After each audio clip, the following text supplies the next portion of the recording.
हाय बच्चों, आज हम देखते हैं गौतम बुद्ध और अंगुलिमाल की कहानी। उम्मीद करते हैं आपको पसंद आएंगी।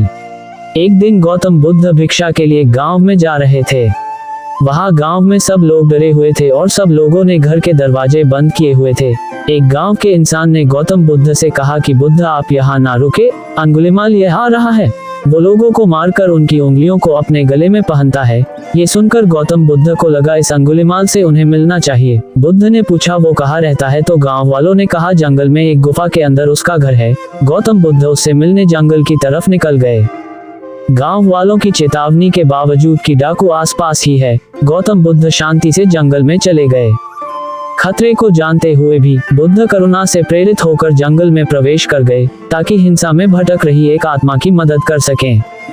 बुद्ध जंगल के अंदर थे, तभी उनको अंगुलिमाल ने देख लिया और वो उनका पीछा करने लगा, लेकिन दौड़ने लगा, लेकिन बुद्ध उसके हाथ नहीं आए।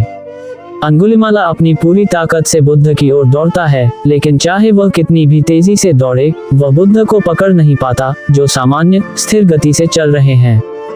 घबराया हुआ और हौंफता हुआ डाकू चिल्लाया, रुको साधु, रुको। बुद्ध रुकते हैं और शांत निर्भीक भाव से मुड़ते हैं। अंगुलिमाला सदमे से जम जाती है।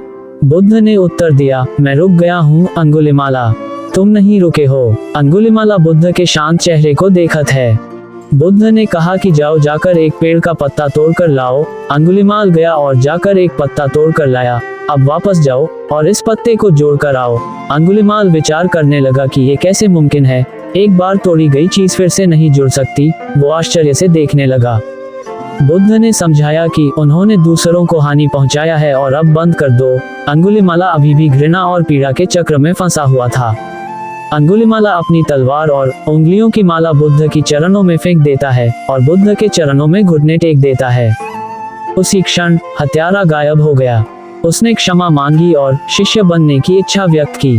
पीले वस्त्र धारण किए हुए भिक्षु अंगुलिमाला शांत भाव से बैठे थे। वह शांत भाव से बैठा रहता है, जबकि ग्रामीण उस पर पत्थर फेंकते हैं और उसे अपशब्द कहते हैं।